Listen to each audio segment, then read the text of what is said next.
Hello Kings generation family, Kings generation சபையில் இருக்கிற எல்லா நல்ல உள்ளங்களுக்கும் ஃபேமிலிஸ்க்கும் வாழ்த்துதலை சொல்கிறேன். நான் பாஸ்டர் ஜான் ஜெபராஜ் தான் பேசுகிறேன். இந்த ஆடியோ கிளிப் வந்து நான் நம்முடைய சபை மக்களுக்காக மாத்திரம்தான் போடுறேன். ஆனால் இது எப்படியும் யூடியூபுக்கு வந்துடும். எல்லா சபைகளில் உள்ள பாஸ்டர்ஸும் கேட்பாங்க. தமிழ்நாடு மட்டும் இல்லை, உலகம் ஃபுல்லாக அந்த ஆடியோ போகும்னு எனக்கு தெரியும். ஆனாலும் தெரிந்ததை நான் சொல்கிறேன்.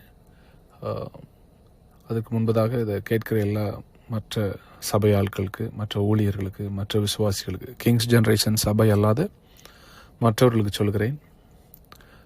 ஒருத்தருடைய பிரச்சனையை வந்து நம்ம என்டர்டெயின் பண்ணிட்டோ, இல்லை அதை குறித்த காசிப் பண்ணிட்டோ, இன்னொருத்தங்களுக்கு அனுப்பிட்டு அதை வந்து நம்ம தேவையில்லாத கமெண்ட்ஸ் பண்ணிட்டோ, இல்லை அந்த இன்னொருத்தருக்கு காயத்தை கொடுக்கறத நம்ம எப்போவுமே என்ஜாய் பண்ணக்கூடாது. அது நமக்கு நல்லது கிடையாது. நீங்கள் செய்வதற்கு கர்த்தர் உங்களுக்கு பதில் தருவாராக. கிங்ஸ் ஜென்ரேஷன் சபை மக்களோடு நான் கிட்டத்தட்ட அக்டோபர் மாதத்துலேருந்து நான் பேசலை. ஏன்னா அக்டோபர் மாதத்துக்கு அப்புறம் நான் கோயம்புத்தூரில் இல்லை, வெளியே போயிட்டேன். நான் இந்த ஆடியோவை நான் ரிலீஸ் பண்ணுற ஒரு கட்டாயத்தில் நான் வந்ததுனால வேறு வழி இல்லாமல் நான் ரிலீஸ் பண்ணுறேன். இந்த ஆடியோவில் நான் எல்லாம் பேச போகிறது கிடையாது. சில விஷயங்களை நம்முடைய சபை திறக்கப்படும் பொழுது ஜூன் 1ஆம் தேதி நம்முடைய சபையை மறுபடியும் கோயம்புத்தூர் பட்டணத்தில் திறக்கவிருக்கிறோம். எந்த கட்டடத்திற்காக நீங்கள் நிதி கொடுத்தீங்களோ அதே கட்டடத்தில் தான் நம்முடைய சபை ஆராதனை தொடங்கவிருக்கிறது. ஸோ நீங்கள் ஒருவேளை நீங்கள் ஆல்ரெடி வேறு சபைகள் நாங்கள் போயிட்டோம், இல்லை சிலர் வந்து இனி இந்த சபைக்கு நாங்கள் வர விரும்பலன்னு சொன்னால் கூட எனக்கு பிரச்சனை இல்லை. உங்களுக்காக நான் ஜெபிக்கிறேன். உங்களை மனதார நான் ரிலீஸ் பண்ணுறேன். உங்களை ஆசீர்வதிக்கிறேன். நீங்கள் எங்கே இருந்தாலும் நல்லா இருக்கணும். கிங்ஸ் ஜென்ரேஷன் ஆரம்பித்து 5 வருடங்கள் ஆகிறது. இந்த 5 வருஷத்தில் எத்தனை தியாகங்களை நான் சபைக்காக செய்திருக்கிறேன், இந்த சபை வளர்ச்சிக்காக செய்திருக்கிறேன், மக்களுடைய தேவைகளுக்காக செய்திருக்கிறேன். எத்தனை ஆயிரம் ஜனங்களை கர்த்தர் சுகமாக்கி இருக்கிறாருன்னு நீங்கள் எல்லாம் சாட்சி பார்த்துருக்குறீங்க. ஆண்டவர் அந்த ஊழியத்தில் இருப்பதையும், ஆண்டவர் என்னோடு இருப்பதையும் பாடல்கள் மூலமாக, பிரசங்கத்தின் வாயிலாக எத்தனையோ ஹீலிங் டெஸ்டிமனிஸை நீங்கள் கேட்டு கர்த்தர் என்னோடு இருப்பதை கண்டுதான் கிட்டத்தட்ட 2300க்கும் மேற்பட்ட மெம்பர்ஸ் வந்து நம்ம சபையில் வந்து சேர்ந்தீங்க. என்னுடைய குடும்ப பிரச்சனையை நான் பொது இடத்தில் பேச விரும்பவில்லை, அதை செய்யவும் மாட்டேன். ஒருவேளை அவர்கள் தரப்பிலிருந்து ஏதாவது அவதூறான குற்றச்சாட்டுகளையோ இல்லை ஆதாரமற்ற குற்றச்சாட்டுகளையோ அவர்கள் பொது தளத்தில் வைத்தால் அதையும் நான் சந்திக்க தயார் என்று பதிவிடுகிறேன். அப்புறம் நானும் அநேக உண்மைகளை பச்சையாக வெளியே சொல்ல வேண்டிய வரும். அதற்கு எதிர்த்தரப்பினர், என்னுடைய ரீமாவுடைய குடும்பத்திலேருந்து அவங்க செய்ய மாட்டாங்க, கொஞ்சம் டீசெண்டாக நடந்துக்கிடுவாங்க நான் நினைக்கிறேன்.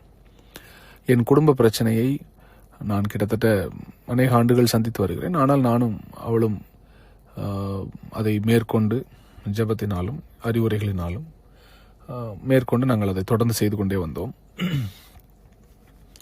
அந்த பிரச்சனையை நான் வந்து அவசியப்படும் பொழுது சொல்கிறேன்னு சொல்லிட்டேன். அண்ட் பொது வளத்தில் நான் சொல்ல மாட்டேன், பொது தளத்தில் தான் சொல்ல மாட்டேன். நான்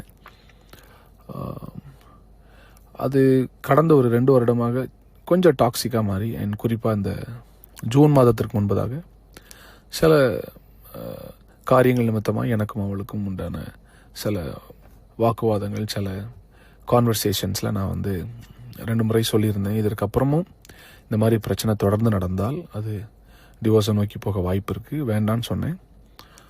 அதன் பின்பதாகவும் அது நடந்தது. ஸோ அதனால் நான் அதை முழுசாக சொல்ல விரும்பலை. ஸோ ஷார்ட்டாக உங்களுக்கு நான் சொல்கிறேன். அதுலேருந்து நான் வெளியே வந்தேன்.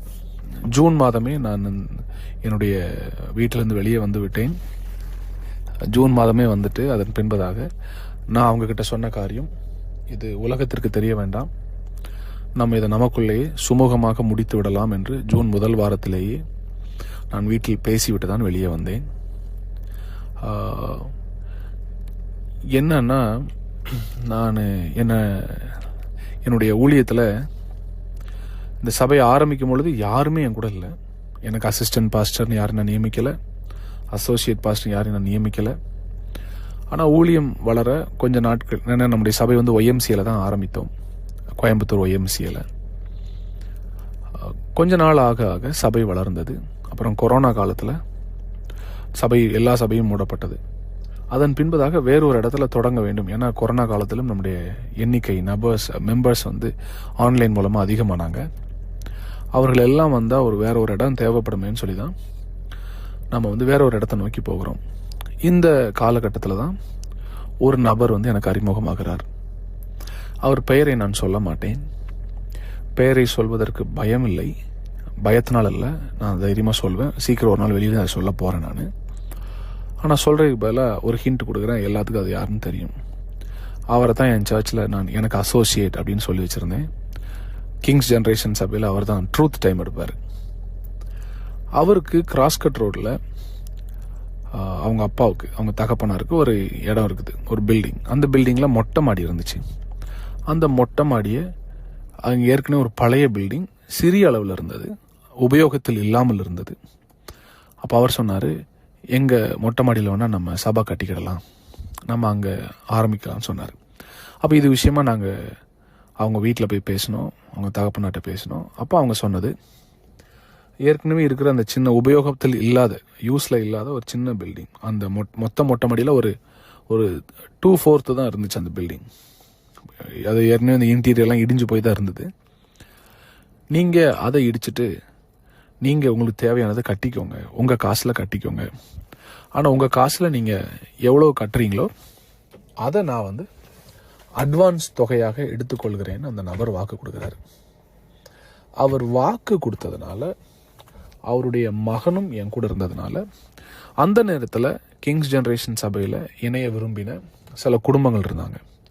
அந்த குடும்பங்களோடு நாங்கள் பேசி நாங்கள் ஒரு முடிவுக்கு வந்து அது எவ்வளவு தொகையாகவும் நாங்கள் கணக்கிட்டு அந்த தொகையை நாங்கள் ஆன்லைன் மெம்பர்ஸ்டே நாங்கள் கலெக்ட் பண்ணி என்னுடைய பணமும் ஒரு பெரிய தொகையை போட்டு போத் எக்ஸ்டீரியர் அண்ட் இன்டீரியர் நாங்கள் பில் பண்ணுறோம். எக்ஸ்டீரியரை பில் பண்ணுறதுக்கு மட்டுமே கிட்டத்தட்ட 10 லட்ச ரூபாய்க்கு மேலே, குறைஞ்சது ஒரு 15 லட்ச ரூபாய்க்கு பக்கத்தில் செலவாயிருச்சு. ஏன்னா ஏற்கனவே இருந்ததை இடித்து நாங்கள் தான் அதை காலி பண்ணோம். அதை இடித்து அங்கேருந்து க்ளீன் பண்ணி அதை கொண்டு போய் ஒரு இடத்துல கொட்டி அதை க்ளீன் பண்ணி மறுபடியும் அந்த இடத்துல புதிய ஏற்கனவே இருந்த செவர்லேருந்து அதிகமாக நாங்கள் கட்டி அதன் பின்பதாக அங்கே ஷீட் போட்டு எல்லாம் செய்தோம். இது போக தான் இன்டீரியர். ஸோ எக்ஸ்டீரியர் மட்டுமே கிட்டத்தட்ட நாங்கள் 15 லட்ச ரூபா செலவு பண்ணோம். அவங்க முதல்ல சொன்ன வார்த்தை, நீங்கள் எவ்வளோ செலவு பண்ணுறீங்களோ அதை நாங்கள் அட்வான்ஸ் தொகையாக எடுத்துக்கொள்கிறோம். இதை சொல்லும்போது அவர் பையன், அதாவது என்னுடைய அசோசியேட் பாஸ்டர் என் கூட இருந்தார். அவர் இருக்கும்போது நாங்கள் வந்து கட்டுறோம். அப்புறம் பத்திரம் போடுற அன்னைக்கு எவ்வளவு செலவாச்சுன்னு போய் சொல்கிறோம். ஆனால் அவங்க அப்பா வந்து வெறும் 2 லட்சம் ரூபாய்க்கு அந்த அக்ரிமெண்ட்டை போட்டு கொண்டு வராரு. இது நடக்கும்போது என்னோட பிரதர் இம்மானுவேல், திருநெல்வேலியில் ஜெகவானிசி பில்டர்ஸுடைய ஃபவுண்டர் அண்ணன் இம்மானுவேல் அண்ணன் இருக்காங்க. அப்புறம் நம்முடைய பில்டிங் கீழே ஒருத்தர் துணி கடை வச்சுருக்கிறாரு, பிரதர் பால் அப்படின்னு. அவர் எங்கள் கூட வந்தார்.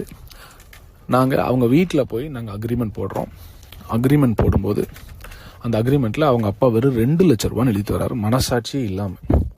அப்போ நாங்கள் அங்கே உட்காந்து மறுபடியும் அதை தர்க்கம் பண்ணோம். நாங்கள் சொன்னோம், நீங்கள் எக்ஸ்டீரியர் கட்டிக்கோங்க, அப்போது அதுக்குரிய பணத்தை நான் என்ன செஞ்சிடறேன், அட்வான்ஸாக எடுத்துக்கிறேன்னு சொன்னீங்க.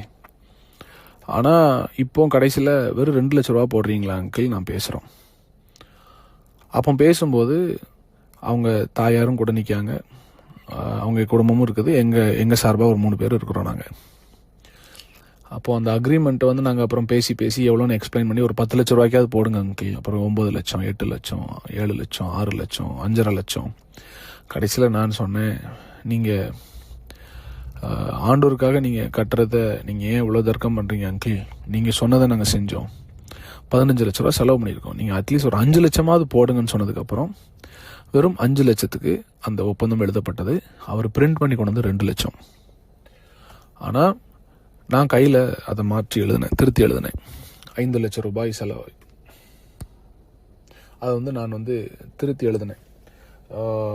5 லட்சம் ரூபாய் செலவானதுனால இந்த 5 லட்சத்தை நாங்கள் வந்து அட்வான்ஸாக கருதுகிறோம் அப்படின்னு நாங்கள் எழுதி எழுதினதுக்கு பின்பதாக அங்கே இருந்த சாட்சி கையெழுத்து, அதாவது எட்வின், வாட் இஸ் இட், நம்ம இம்மானுவல் அண்ணன், அப்புறம் பால் பிரதர், நான் 3 பேரும் எழுதி அதில் சாட்சி கையெழுத்தும் போடுறோம் 5 லட்சத்துக்கு. அந்த பத்திரத்தில் கையால் எழுதுனதுனால அவங்க அப்பா என்ன சொன்னார், இதை நான் ஒரு பிரிண்ட் எடுத்து கொண்டு வரேன், இப்போதைக்கு இதை பேசிக்கிடுவோம், மறுபடியும் நம்ம என்ன செஞ்சிடலாம், இன்னொரு தடவை கையெழுத்து போடலாம் அப்படின்னு சொல்லிட்டு போனார். அதுக்கப்புறம் நாங்கள் சபையில் உள்ளே போயிட்டோம். மாத வாடகை நாங்கள் கொடுத்துட்டு இருந்தோம். கரண்ட் பில் நாங்கள் தான் கட்டினோம், தண்ணி பில் நாங்கள் தான் கட்டினோம். அப்போ நான் ஒரு வாரம் கழித்து மறுபடியும் இந்த அசோசியேட் அவர்கிட்ட கேட்க, இந்த ட்ரூத் டைம் எடுத்தார்ல கிங்ஸ் ஜென்ரேஷனில், அவர்கிட்ட கேட்குறேன், பிரதர் உங்கள் அப்பா எனக்கு இன்னும் அந்த அக்ரிமெண்ட்டே தரலையே. அப்போ இவர் சொன்னார், எங்கள் அப்பா ஹரிச்சந்திர மாதிரி பாஸ்டர், எங்கள் அப்பாவுடைய வார்த்தை ரொம்ப சுத்தமாக இருக்கும், எங்கள் அப்பாவுக்கு அக்ரிமெண்ட் பேப்பரை விட அவர் வார்த்தை தான் ரொம்ப சுத்தமான ஆள் அப்படின்னு சொன்னோன்னே நான் இவர்கிட்ட சொன்னேன், பிரதர் உங்கள் அப்பாவை நான் நம்பலை, பேப்பரையும் நான் நம்பலை, ஆனால் உங்களை நான் நம்புகிறேன், உங்களை நான் நேசிக்கிறேன், நீங்கள் புது உடன்படிக்கைன்னு சொல்லி என் கூட வந்து சேர்ந்ததுனால நான் உங்களை நம்புகிறேன், உங்கள் ஹார்ட்டை நம்புகிறேன்னு சொல்லிட்டு அந்த அக்ரிமெண்ட் பேப்பரை பற்றி அப்புறம் நான் பேசவே இல்லை. சபையும் 5 ஆண்டுகள் நடைபெறுகிறது. நீங்கள் ஒரு காரியத்தை கவனிக்கணும். 2024 ஜூன் மாதம் நான் வீட்டை விட்டு வெளியே வர்றேன் பிரச்சனையினால. வெளியே வரும்போது நான் இம்மீடியட்டாக எங்கள் அப்பா அம்மாவுக்கும் சொல்லிட்டேன், என்னை சுற்றிலும் இருந்த எல்லாருக்கும் அதை நான் சொல்லிட்டேன், முக்கியமான நபர்களுக்கு சொல்லிட்டேன், இன்க்ளூடிங் ப்ராஃபட் டிஜோக்கு அது தெரியும். நான் வெளியே வர்றதுக்கு முன்னால் இந்த மாதிரி சில முடிவுகளை குடும்பத்தில் நான் எடுக்கிறேன் என்று நான் முதல்ல நம்பி சொன்னதே அவர்கிட்ட தான். யார், என் கூட அந்த அசோசியேட்டாக இருந்தார்ல ஒருத்தர், இந்த ட்ரூத் டைம் பேசுகிறவர், கிங்ஸ் ஜென்ரேஷனில் வாக்கு மாறாத குடும்பத்தை சார்ந்தவர், பொய் சொல்ல தெரியாத ஒரு குடும்பம், அவர்கிட்ட தான் நான் ஃபஸ்ட்டு சொல்கிறேன், இந்த மாதிரி என்னுடைய குடும்பத்தில் ஒரு சிறிய பிரச்சனை போகுது, இந்த மாதிரின்னு சொன்னோன்னா அவர் ஃபஸ்ட்டு சொன்ன வார்த்தை, பாஸ்டர் நீங்கள் என்ன முடிவு எடுக்கிறீங்களோ நாங்கள் உங்கள் கூட இருக்கிறோம், நாங்கள் சபையாக நிற்கிறோன்னாரு. அதன் பின்பதாக நான் அமைதியாக தான் இருந்தேன். ஒரு மாதம், ஒரு 1.5 மாதம் போகும்போது எங்களுடைய சபையில் மொத்தமும் எதிர்த்தரப்பினரால், அதாவது என்னுடைய மனைவியின், அவளை நான் குறை சொல்ல விரும்பலை, நாங்கள் என்ன எங்களுக்கு தெரிய வருது அப்படின்னா, சபையில் இருக்கிற அநேகருக்கு இந்த விஷயம் தெரிய ஆரம்பிக்கிறது. இதை யார் சொன்னா, ஏன் சொல்கிறாங்க எனக்கு ஒன்றுமே புரியலை. இப்போ கூட அது எனக்கு ஒரு டவுட் இருக்குது, ஒருவேளை இவர் மூலமாக தான் போயிருக்க வாய்ப்பு இருக்குன்னு எனக்கு தோணுது. இப்போ சபையில் அதனுடைய ரிஃப்ளெக்ஷன்ஸ் தெரியுது, பாஸ்டருடைய ஃபேமிலியில் ஏதோ ஒரு சிறிய சலசலப்பு போகுதுன்னு. நான் இதன் நிமித்தமாய் ஜூலை ஆகஸ்ட் மாதம்லாம் வரும்போது ஒரு ஒரு ஸ்ட்ராங்கான ஒரு டெசிஷனுக்கு வர்றேன். வந்துட்டு எங்கள் குடும்பத்துலேயும் பேசிட்டு, எங்கள் சபையில் சில ஒரு குற்றச்சாட்டை ஒரு குறிப்பிட்ட குடும்பத்தின் மீது வைத்துக்கொண்டே இருந்தாங்க. அப்போ அவங்க குடும்பத்தோடு நாங்கள் போய் பேசிட்டோம், என்னென்ன நடக்கும், இதுக்கப்புறம் நாங்கள் என்ன முடிவு எடுக்க போகிறோம்னு பேசி நாங்கள் முடிச்சிட்டோம். இந்த எனக்கும் என் மனைவிக்கும் ஒரு சிறிய சலசலப்பு போகிறது என்பதை அறிந்து கொண்டு இந்த நபர், அதாவது அந்த அசோசியேட்டு ட்ரூத் டைம் எடுக்கிறவர், என் மனைவி கூட போய் ஜாயின் பண்ணுறாரு, கை கோத்துட்டார். எனக்கு இது தெரியவே தெரியாது. அவர் முதல்ல போகும்போது நடுநிலை மாதிரி போகிறார், கம்ப்ளீட்டாக அந்த சைடு போகாமல் நடுநிலையாக போயிட்டு அவங்க சைடும் பேசுகிறாரு, என் சைடும் பேசுகிறாரு. இதை பற்றி எனக்கு தெரியவே தெரியாது. நான் அநேக காரியத்தை சொல்ல, அது அந்த சைடு தெரிய, இது போய்கொண்டே இருக்குது. இதற்கிடையில் இதை வந்து நான் பப்ளிக்கில் நான் வெகு சீக்கிரத்தில் அனௌன்ஸ் பண்ணுவேன். இதை குறித்து எனக்கு பயமும் இல்லை. எந்த பெண்ணை ரொம்ப ஒரு பெண் பிள்ளைங்க தாக்கி அசிங்கப்படுத்தி அவமானப்படுத்தி சபையை விட்டு வெளியேற்றணும்னு நினைச்சாங்களோ அந்த பெண்ணின் குடும்பத்தோடு எங்கள் குடும்பம் பேசிவிட்டார்கள். ஒருவேளை இது டிவோர்ஸ் ஆனால் என்ன செய்யலாம், நம்ம அடுத்த திருமணத்தை நம்ம செய்து கொள்ளலாம், அது வரைக்கும் நமக்குள்ளே இது இருக்கட்டும்னு சொல்லி நாங்கள் உள்ளதான் பேசி வச்சுருந்தோம். அப்போ என்னோட சபையில் சில வாலிபர்கள் ரொம்ப க்ளோஸாக இருப்பாங்க. அதில் குறிப்பாக ஒரு நபர் வந்து எனக்கு அடிக்கடி என் கூட வெளியில் டிரைவராக வருவார், கார்லாம் ஓட்டுவார். நான் அவங்க பேரை சொல்லலாமா வேண்டாமான்னு யோசித்த போது என் மனசாட்சி சொன்னிச்சு, நீ ஒரு நாள் அதை காண்பித்து கொடுக்காத, கர்த்தர் பார்த்து கொள்வார், ஆண்டவர் இதை செய்வார். நான் இந்த ஆடியோவுடைய முடிவில் என்னென்ன சில காரியங்களை கர்த்தர் ஏற்கனவே செய்ய ஆரம்பித்து விட்டார் என்பதை நான் சொல்கிறேன். அது நிச்சயமாய் உங்களுக்கு தெரிய வரும். அப்போ நாங்கள் குடும்பமாக ஆல்ரெடி இதை பேசி முடித்ததுனால நாங்கள் சேர்ந்து வெளியே போவதுண்டு, தனியில் சேர்ந்து வெளியே போவதுண்டு. போகும் பொழுது ஒரு அக்கேஷனில் என் கூட 5-6 ஃபேமிலிஸ் இருக்கிறாங்க, எல்லாருமே பொது இடத்துல இருக்கும் பொழுது ஒரு பர்த்டே ஃபங்க்ஷனில் நான் எதேர்ச்சியாக கொடுத்த ஒரே ஒரு முத்த காட்சி, அது ஒன்றும் இல்லை, ஒரு ரொம்ப ஃபார்மல் கிஸ். அது நீங்கள் இது கொச்சையாக எனக்கு தெரியும், இதை நிறைய பேர் யூடியூப்பில் டைட்டில்லாம் போடுவீங்க. நீங்கள் போட்டாலும் எனக்கு பிரச்சனை இல்லை. ஏன்னா நான் மறுபடியும் இதை நானே என்னுடைய சேனலில் இந்த வீடியோ நான் போடுறேன். இது போட்டதுக்கப்புறம் நிறைய பேருக்கு பதில் தெரியும். அந்த வீடியோவை என் டிரைவர் கையில் வச்சிருக்கிறார். பிரியமானவர்களே, இந்த பிரச்சனை ஒரு பக்கம் போயிட்டு இருக்கும்போது எதிர்த்தரப்பினர்லேருந்து என் சைடில் இருந்த சில வாலிபர்கள் அவங்க பக்கத்தில் போகிறாங்க. காரணம் எல்லாமே எங்கள் கூட க்ளோஸாக தானே இருந்தாங்க. இருக்கும்போது அதில் ஒரு வாலிப தம்பி இருக்கான். அவங்க அப்பா ஒரு சர்ச்சு பாஸ்டர். அவர் அடுத்து நான் இந்த ஆடியோ இதோட முடியாது, 2-3 ஆடியோஸ் நான் போடுவேன். அதில் சில ஆடியோஸ் நான் இந்த துரோகம் செய்த சில வாலிபர்களுடைய அப்பா அம்மா கிட்ட நான் நேரடியாக பேச போகிறேன். பேசி இது எப்படிப்பட்ட சாபத்தை கொண்டு வரும், இது எப்படிப்பட்ட காரியத்தை உங்கள் பிள்ளைகள் செய்திருக்கிறாங்க நான் நேரடியாகவும் யூடியூப்லேயும் நான் பேசுவேன். பட் ஒரு நாளும் பேர் சொல்ல மாட்டேன். அவங்க எல்லாம் கூட சேர்ந்துட்டு எப்படியாவது என்னை பழி வாங்க வேண்டும், என்னை தீர்த்து கட்ட வேண்டும் என்று என்னை ஒரு இது பண்ணுறாங்க. அப்போ நீங்கள் யோசிப்பீங்க, எதுக்கு அவங்கள பழி வாங்குறாங்க? அவர்கள் சில காரியத்தில் மாட்டி நான் அதை எங்களுக்குள்ளேயே பேசி முடித்தோம். ஆனால் நான் அதை வெளியே சொன்னதாக அவர்களிடத்தில் போய் யாரோ சொல்லிட்டாங்க. அதுவும் இந்த நபராகத்தான் இருக்கும் என்று எனக்கு இப்போ எல்லாம் சந்தேகம் வருகிறது. கடைசியில் அவங்க ஒரு டீமாக சேர்றாங்க. இவங்க எல்லாம் சேர்ந்து இந்த ஒரு வீடியோ மட்டும்தான் அவங்க சைடில் இருக்குது. என் கூட டிரைவராக இருந்த இந்த தம்பி கொஞ்ச நாளில் நம்ம அசோசியேட் கூட போய் சேர்றாரு. ஏன் சேர்றாருன்னா இன்னொரு பிரச்சனையை அவங்க கிளப்புறாங்க. எனக்கும் வேற ஒரு பெண்ணுக்கும் தொடர்பு என்று. அதுக்கு ஒரு ஆதாரம் கிடையாது, ஒரு சாட்சி கிடையாது. அந்த பொண்ணும் அதுக்கு ஒத்துக்கல, நானும் அதுக்கு ஒத்துக்கல. ஒரு வாட்ஸ்அப் மெசேஜோ ஒரு கால்ஸோ ஒன்றும் கிடையாது. ஆதாரமற்ற ஒரு பெரிய அபாண்டமான ஒரு பழியை என் மீதும் அந்த பெண் மீதும் போடுறாங்க. இன்ஃபேக்ட் நான் தான் அவங்க 2 பேருக்கும் கல்யாணம் பண்ணி வச்சேன். நான் தான் அவங்க கூட நின்று எல்லாம் பண்ணியிருக்கிறேன். அவங்க என்னை அப்பான்னு தான் கூப்பிடுவாங்க. அந்த பெண்ணோட என்னை தொடர்பு படுத்தி பேசின உடனே நான் இமீடியட்டாக நான் அவங்க வீட்டில், அந்த பையன் பொண்ணு வீட்டில் தான் நான் தங்கியிருந்தேன் கொஞ்சம் நாட்கள், கொஞ்சம் மாதங்கள் கூட சொல்லலாம். நான் தனியாக இல்லை, அந்த வீட்டில் பெரியவர்களும் தங்கியிருந்தார்கள். இந்த குற்றச்சாட்டு வந்த அன்னைக்கே நான் அந்த வீட்டை காலி பண்ணிவிட்டு நான் வெளியே வந்துட்டேன். வெளியே வந்து நான் வேற ஒரு இடத்துக்கு போயிட்டேன். வீட்டை விட்டு அநேக நாட்கள் வெளியே இருந்த நான் மறுபடியும் செப்டம்பர் மாதம் இந்த பிரச்சனைகள் அதிகமாகிறது போல தோணுன உடனே சரி, சபையை காப்பாற்ற வேண்டும், ஊழியத்தை காப்பாற்ற வேண்டும், நம்முடைய பர்சனல்னா கூட நம்ம என்ன செஞ்சிடலாம், பல்ல கடிச்சிட்டு நம்ம வாழ்ந்துடலாம், நம்ம பிள்ளைக்காக நம்ம என்ன செஞ்சிடலாம், அமைதியாக போயிடலான்னு சொல்லிட்டு மறுபடியும் ப்ராஃபட் டிஜோ என்னை பார்த்து பேசுகிறாரு. அந்த ஒரு காரணத்தினால நான் திருப்பி நான் வீட்டுக்கு போயிட்டேன்.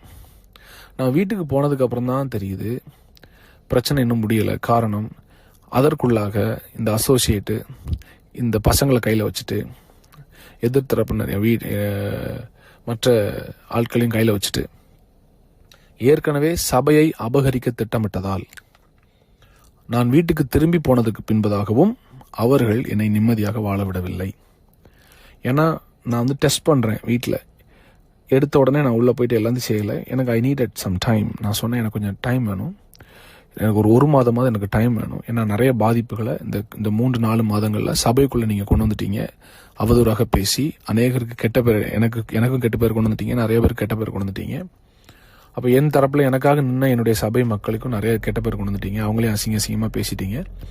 இந்த காயம் ஆறுவதற்கு எனக்கு ஒரு மாதமாவது டைம் வேணும்னு சொல்லிட்டு என் மனைவிட்ட நான் சொல்லிட்டு நான் வீட்டிலே தான் இருக்கிறேன். ஆனால் வீட்டுக்குள்ளே நான் பேசுகிற எல்லா காரியத்தையும் ஏற்கனவே இவர்கள் கூடி திட்டம் பண்ணாங்களா அந்த டீமுக்கு எல்லா அப்டேட்ஸும் போயிட்டே இருக்கு. அப்போ திடீர்னு எனக்கு ஒரு மிரட்டல் வருது, நாங்கள் உன்னை கொலை பண்ண போகிறோம் அப்படின்னு சொல்லிட்டு. நான் சொன்னேன், கொலை பண்ணால் நீங்கள் வாங்கப்பா, இந்த மாதிரி இந்த அட்ரஸில் தான் நான் இருக்கேன், வந்துட்டு போங்கன்னு சொல்கிறேன். அதன் பின்பதாக இல்லை, நீ என்ன பண்ணன்னு தெரியுமா, அவன் பொண்ணு மேலே கை வச்சுட்ட, அவன் ஒய்ஃப் மேலே கை வச்சுட்டேன்னு ஏதோ ஒரு அசிங்கமான ஆதாரமற்ற குற்றச்சாட்டுகளை கொண்டு வராங்க.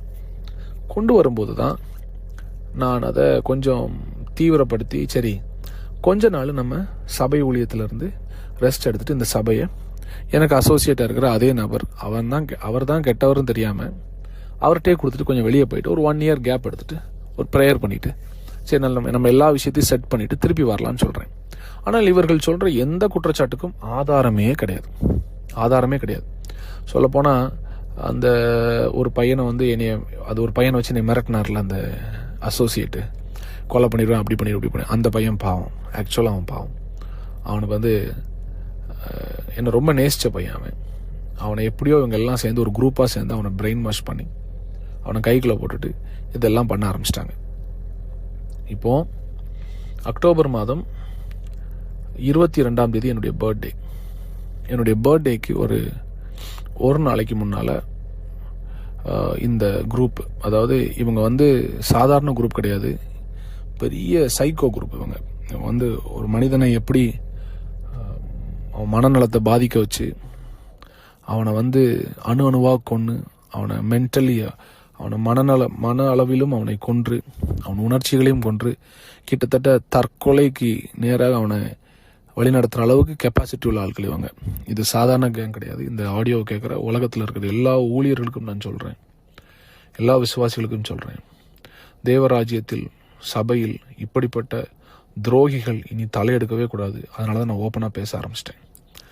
ஏன்னா எனக்கு தெரிஞ்ச நான் சினிமாலாம் பார்த்துருக்குறேன். சினிமாவில் கூட இவ்வளவு கேவலமான ஒரு காரியத்தை யாராலும் ஒரு சித்தரிக்க கூட, அதாவது யோசிச்சு கூட இமேஜின் கூட பண்ண பார்க்க முடியாது. அந்த அளவுக்கு கொடுமையான கூட்டமாகும் இந்த கூட்டம். அந்த கூட்டத்துக்கு தலைவன் தான் அந்த அசோசியேட்.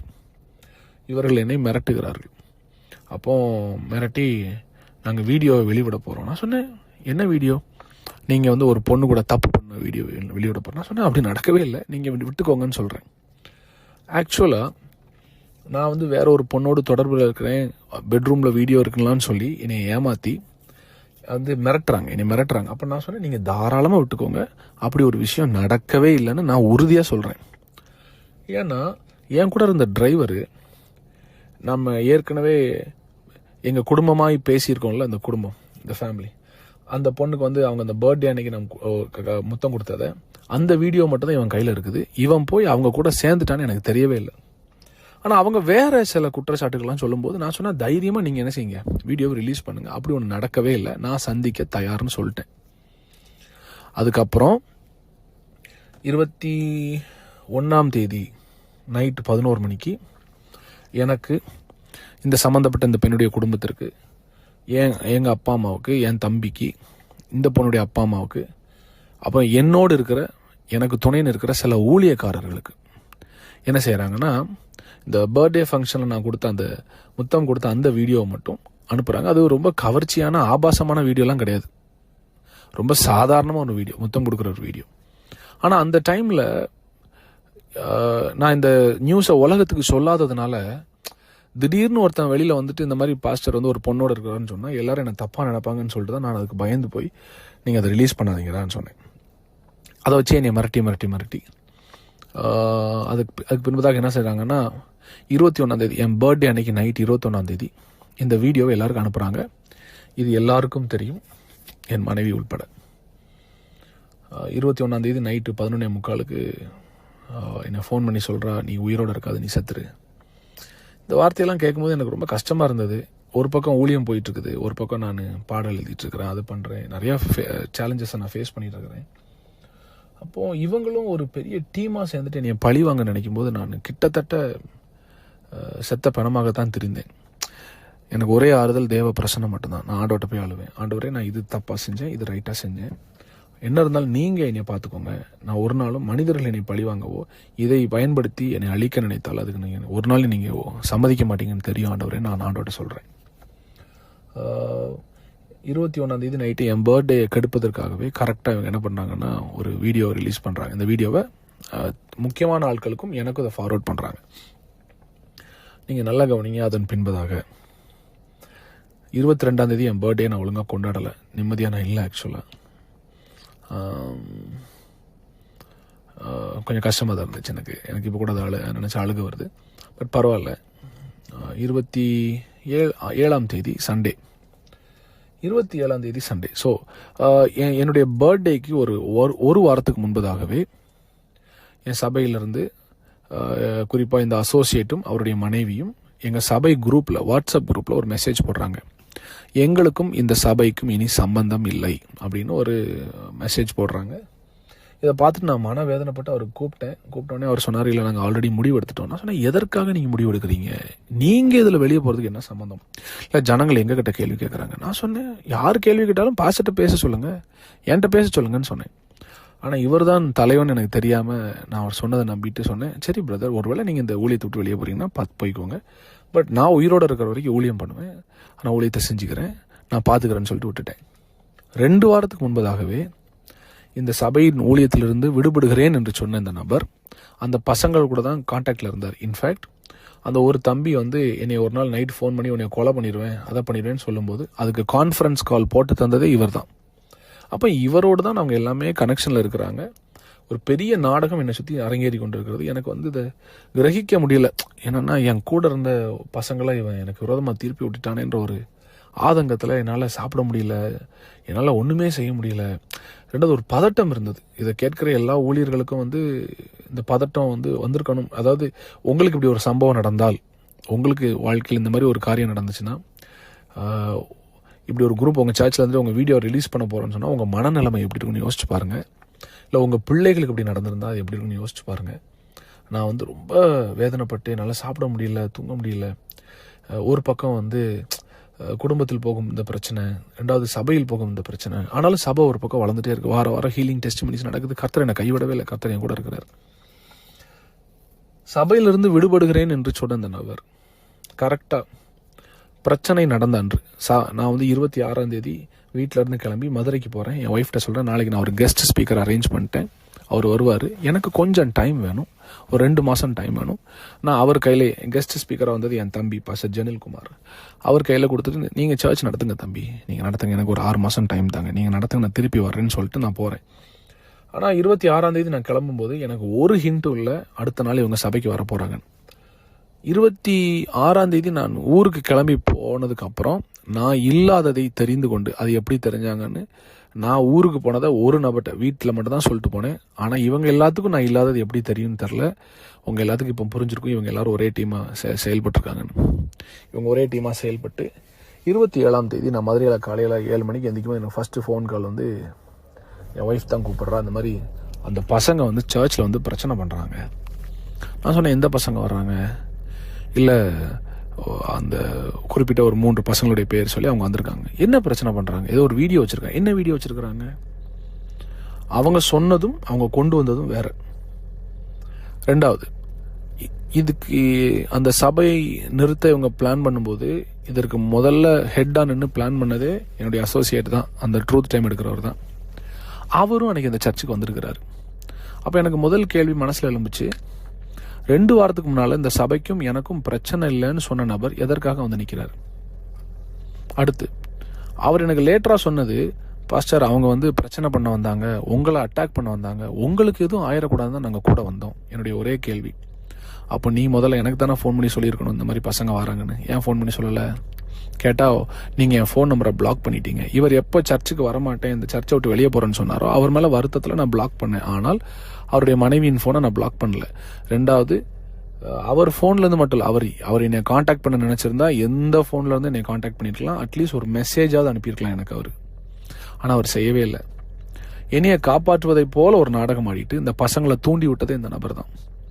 அன்னைக்கு காலையில் சபையை நிறுத்தும்போது இவங்களுக்கு எப்படி சர்ச்சை நிறுத்தணுன்ற ஐடியா வந்துச்சுன்னு எனக்கு இப்போவும் புரியவே இல்லை. இவங்க சொல்லுகிற குற்றச்சாட்டுக்கும் சபைக்கும் என்ன சம்மந்தம்னு தெரியல. ஒருவேளை அது உண்மை கிடையாது. ஒருவேளை அவங்க சொல்கிற குற்றச்சாட்டு உண்மையாக இருந்தால் கூட அது ஒரு வீட்டுக்குள்ளேயோ ஒரு வெளியில் வச்சோ பேசி தீர்க்கப்பட வேண்டிய ஒரு விஷயம்.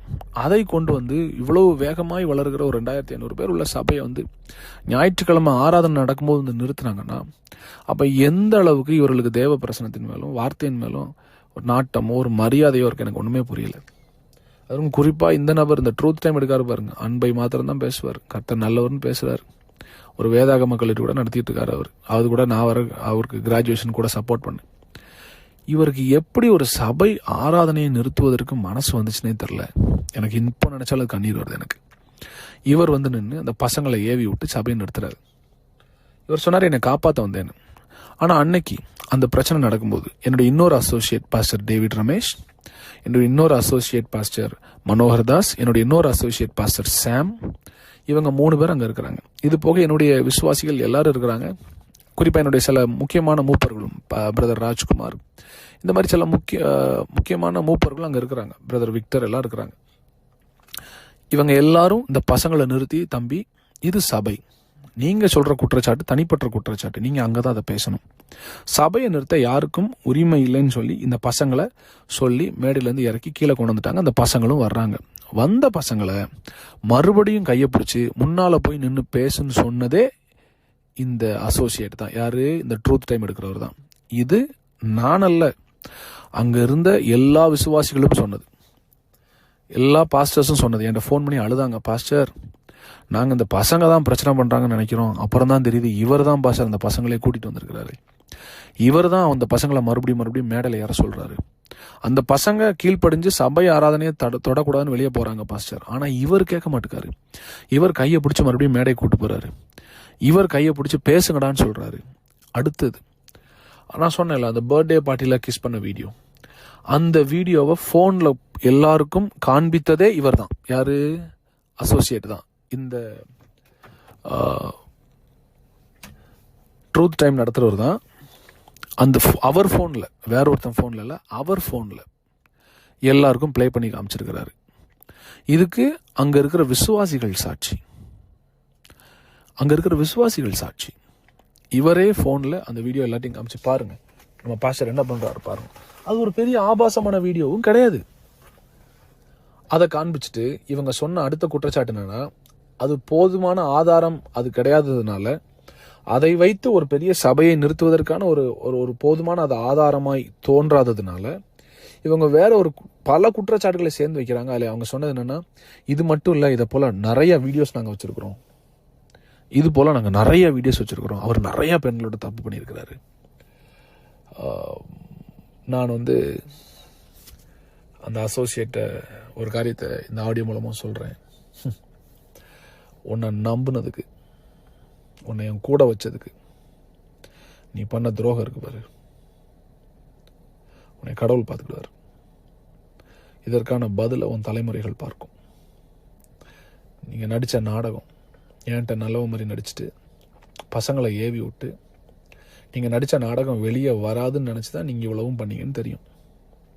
ஆனால் கர்த்தர் யாருன்னு சொல்கிறேன், எனக்குள்ளே இருக்கிற ஆவியானவர் யாருன்னு சொல்கிறேன். அவர் எல்லாத்தையும் காண்பிச்சு கொடுத்துருவார், எல்லாத்தையும் வெளிச்சத்துக்கு கொண்டு வந்துடுவார். நான் இன்னும் சில உண்மைகளை சொல்கிறேன். அந்த பசங்களை வச்சு பிரச்சனை பண்ணிட்டு சபையை நிறுத்திட்டு சபை ஆராதனை நடக்காதுன்னு எல்லாரையும் போக வச்சிருக்கிறாங்க. என் முதல் கேள்வி, எனக்கு அசோசியேட் பாஸ்டர் இருந்துட்டு இந்த சபைக்கும் எனக்கும் சம்மந்தம் இல்லைன்னு சொல்லி வெளியே போனேன், உங்களுக்கு மறுபடியும் அந்த சபையில் என்ன வேலை? அதுவும் கரெக்டாக இந்த பசங்க வர்ற அன்னைக்கு. ஒருவேளை என் பில்டிங்கு எந்த பிரச்சனையும் வந்துடக்கூடாதுன்னு காப்பாற்ற வந்தேன், இல்லை பாஸ்டர் மேலே கையை வச்சிடக்கூடாதுன்னு காப்பாற்ற வந்தேன். நான் அந்த சபையில் அன்னைக்கு ஞாயிற்றுக்கிழமை காலையில் இல்லைன்ற விஷயம் உங்களுக்கு தெரியும். அப்புறம் எப்படி இந்த பசங்க நீ அட்டாக் பண்ணுவாங்க நீங்கள் சொன்னீங்க? ரெண்டாவது, கரெக்டாக எப்படி அவங்க வந்த டைமுக்கு நீங்களும் வந்தீங்க? சரி, அப்படியே அவங்க ஃபோன் பண்ணி சொல்லியிருந்தாலும் அந்த பில்டிங் உங்கள் அப்பா பேரில் இருக்குது, நீங்கள் தான் ஓனரு. பக்கத்தில் இருக்கிற போலீஸ் ஸ்டேஷன் ஃபோன் பண்ணி இந்த மாதிரி எங்கள் பில்டிங்க்கு 4 பேர் பிரச்சனை பண்ண வர்றாங்க சார், எங்களுக்கு பாதுகாப்பு வேணும்னு நீங்கள் கொடுத்துருக்கணுமா இல்லையா? என் கூட 5 வருஷம் இருந்தீங்களே, உங்களை எல்லா மேடையிலும் ஏற்றி உட்கார வச்சேனே, என் பிரசங்கத்துக்கு முன்னால் உங்களுக்கு 15 நிமிஷம் 20 நிமிஷம் மைக்கை கொடுத்து பேசுங்கன்னு சொன்னேன். இந்த சபையில் எனக்கு என்ன மரியாதை கொடுக்குறீங்களோ அதே மரியாதையை இவருக்கும் கொடுங்க அப்படின்னு சொல்லி உங்களை பக்கத்தில் நிறுத்தி வச்சுருந்தேனே. அதுக்கு நீங்கள் காண்பித்த நன்றி தானே அது? அதுக்கு நீங்கள் காண்பித்த நன்றி தானே அது? மன வேதனையோடு சொல்கிறேன், என் சபையை நான் திருப்பி ஆரம்பிப்பேன், என்னுடைய ஊழியம் திரும்ப வளரும். கர்த்தர் என் பக்கத்தில் இருக்கார், ஜனங்களும் என்னை புரிந்து கொள்வார்கள். நான் மறைஞ்சு ஓடி வாழ்கிற கூட்டம் கிடையாது. நான் ஆண்டோடைய பிள்ளை, அவர் என்னை நீதிமானாக மாற்றிருக்கிறார். நான் சொல்கிறேன், உங்களுக்கு அவ்வளோ செஞ்சனே, துரோகம் செய்வதற்கு முன்பதாக 1 நிமிஷம் 2 பேர் யோசிச்சு பார்த்தீங்களா? புருஷனும் பொண்டாட்டி உட்காந்து இவ்வளோ நம்பினாரு, எனக்கு கொடுக்குற மதிப்பு அவங்களுக்கு கொடுங்கன்னு சொன்னார். இந்த சபை ஒருவேளை நான் அடுத்து கிளை சபைகள் வேறு தேசங்களில் ஆரம்பித்தா நான் போவேன், அப்போ இந்த சபை எவ்வளோ பெரிய சபையாக இருந்தாலும் இதை என்னுடைய அசோசியேட் கையில் கொடுத்துட்டு போவேன்னு சொன்னேன். எப்படி அவங்களுக்கு மனசு வந்துச்சு? இப்படி ஒரு இப்படி ஒரு இருதயம் உள்ள ஒரு மனுஷனை நீங்கள் சிதைப்பதற்கு மனசாட்சி இல்லை உங்கள் 2 பேருக்கும்? மனசாட்சி இல்லை? நீங்களாம் பைபிளை தொடாதீங்க. இல்லை பிரசங்கம் வர பண்ணுறீங்க அன்று கர்த்தர் நல்லவர்னு. சரி, மற்ற மக்களுக்கு நான் அதை சொல்கிறேன். ஏன்னா அந்த ஆடியோ அவரும் கேட்பாரு, அவருக்கும் தெரியணும், அவருக்கும் குத்தணும். இது அவங்க குடும்பத்தாருக்கும் தெரியணும். இப்படி ஒரு பாம்பை வளர்த்து வச்சிருக்கிறோன்னு, இப்படி ஒரு சர்ப்பத்தை வளர்த்து வேற ஒரு உலகத்தில் கர்த்தரால் உயர்த்தப்பட்ட ஒரு பிள்ளைய எந்த சிபாரிசும் இல்லாமல், எந்த யாருடைய ரெக்கமெண்டேஷனும் இல்லாமல், கிருபையால் மாத்திரம் மேலே வந்து இத்தனை ஆண்டுகள் கஷ்டப்பட்டு ஊழியத்தில் மேலே வந்து உலகத்துக்கே ஆசீர்வாதமாக இருக்கிற ஒரு பிள்ளைய உங்கள் மகன் மனசாட்சி இல்லாமல் கொண்டிருக்கிறான். அது உங்களுக்கு கேட்கணும், உங்களுக்கு புரியணும். சாபத்தை சம்பாதிச்சு வச்சிருக்கீங்க நீங்கள். மக்களுக்கு நான் சொல்கிறேன், அன்னைக்கு அந்த பிரச்சனை நடக்கும்போது கூட இருந்த எல்லாரும் அநேக ஆதாரமற்ற குற்றச்சாட்டுகள் அவங்க வந்து காண்பிச்சு இந்த ஒரு வீடியோ தான், ஆனால் நிறைய வச்சிருக்கோன்னு சொன்னாங்க. எங்கே வச்சிருக்கிறீங்க? ரிலீஸ் பண்ணுங்கடா. நீங்கள் உங்கள் கையில் இல்லைன்னு தெரியும். இந்த ஒரு வீடியோ வச்சுட்டு இன்னும் நிறையா இருக்குது. யார் நீங்களாம்? நிறையா வச்சு நீங்கள் காண்பிக்காத ஆட்களா? மனசாட்சி இல்லாதவங்க தான் நீங்களாம். உங்கள் மேலே இம்பார்ட்டேஷன் வச்சு உங்களை போராட்டத்துக்குலாம் நான் காரில் கூப்பிட்டு போய் சாப்பாடு வாங்கி கொடுத்து என் கூட ஸ்டார் ஹோட்டலில் தங்க வச்சு எனக்குரிய மரியாதை உங்களுக்கு கொடுத்து எத்தனையோ மீட்டிங்கில் எனக்கு போட்ட சால்வை உங்களுக்கு நான் போட்டு உங்களை கூட வச்சு ஊழியத்தில் நான் படித்து கொடுத்து எப்படி பிரசங்கம் பண்ணணும், எப்படி அனாயிண்டிங்கில் நடத்தணும், எப்படி டெலிவர் பண்ணணும், எப்படி ஹீல் பண்ணணும் நான் சொல்லிக் கொடுத்தே நீங்கள் எனக்கு கொடுத்த பாடம் தானடா. அப்போ இவ்வளோ நாள் நீங்கள் என் கூட இருந்து என் காசு பணம் என் பேர் புகழ் தான் உங்களுக்கு அவ்வளோ எரிச்சலை உண்டு பண்ணியிருக்கு, உங்களுக்கு பொறாமையை உண்டு பண்ணியிருக்கு. அப்படி தானே? என் முகத்திலே முடிச்சிடாதீங்க நீங்கள் யாரும். ஆண்டவர் உங்களை பார்த்துக்கிடுவார். நான் என்னைக்கோ மாம்சத்தில் செயல்பட்டால் நான் பண்ணியிருக்கலாம், சில தவறான காரியத்தை செய்திருக்கலாம், எனக்கும் தோணுச்சு. ஆனால் ஆண்டவரை நான் நம்புறேன்டா. ஆண்டவரை நான் நம்புறேன். எனக்கு அவர் நீதி செய்வார் நான் நம்புறேன். அதனால தான் நான் அமைதியாக இருக்கிறேன். சபை மக்களுக்கு நான் சொல்கிறேன், இவங்க அன்றைக்கி என்னை மிரட்டி ஒரு குரூப்பாக உட்காந்து அன்றைக்கி வந்தது எல்லாமே எனக்கு விரோதமான ஆட்கள். யார் மேலே சர்ச்சில் நான் ஆக்ஷன் எடுத்திருந்தனோ, தனியாக கூப்பிட்டு பர்சனலாக வார்ன் பண்ணணும், அவங்க எல்லோரும் அன்றைக்கி வந்து உட்காந்துருக்குறாங்க. அதில் ஒரு சிலர் ஏமாற்றப்பட்டார்கள்னு எனக்கு தெரியும். எனக்கு ஃபோன் பண்ணிவிட்டு 40 லட்சம் நீ இப்போ கொடுக்கலன்னா இந்த வீடியோவை ரிலீஸ் பண்ணிடுவோம். இதை சொல்லும்போது இந்த ட்ரூத் டைம் எடுக்கார்ல, ட்ரூத் டைம் பைபிள் காலேஜ் நடத்தார்ல ட்ரூத் டைம், அவரும் அங்கே நிற்கிறாரு. 40 லட்சம் கொடுக்கலன்னா இந்த பசங்களை வச்சே பேசுகிறார். அவர் அமைதியாக நின்றுட்டு ஏவி மட்டும் விடுறாரு. 40 லட்சம் நீ கொடுக்கலன்னா உன்னை வந்து நாங்கள் இந்த வீடியோவை யூடியூப்பில் போட்டுருவோம். அப்போ நான் சொன்னேன், நீங்கள் போடுங்கடா, பிரச்சனை இல்லை, பார்த்துக்கலாம். நான் எதற்காக அமைதியாக இருந்தேன்னா, அந்த சம்பவம் நடக்கும்போது என் மனைவி அங்கேருந்து எல்லாத்துக்கும் தலையாட்டிகிட்டு இருந்தா. இந்த ஆடியோ அவளும் கேட்பான்னு எனக்கு தெரியும்.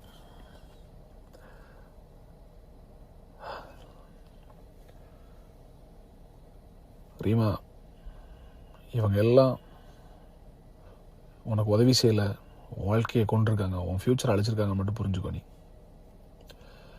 உன்னை குறிச்சோ உன் குடும்பத்தை குறிச்சோ நான் பப்ளிக்கில் ஒன்றாலும் தப்பாக பேச மாட்டேன். அதற்குரிய வரையறையை நீங்கள் தான் பாதுகாத்துக்கணும். அந்த லிமிட்டை நீங்கள் தான் காப்பாற்றிக்கிடணும். நீங்களும் ஒரு லிமிட்டை தாண்டி போனீங்கன்னா நானும் சில விஷயத்தை பேச வேண்டிய வரும். அது வரக்கூடாதுன்னு நான் ஜெபிக்கிறேன்.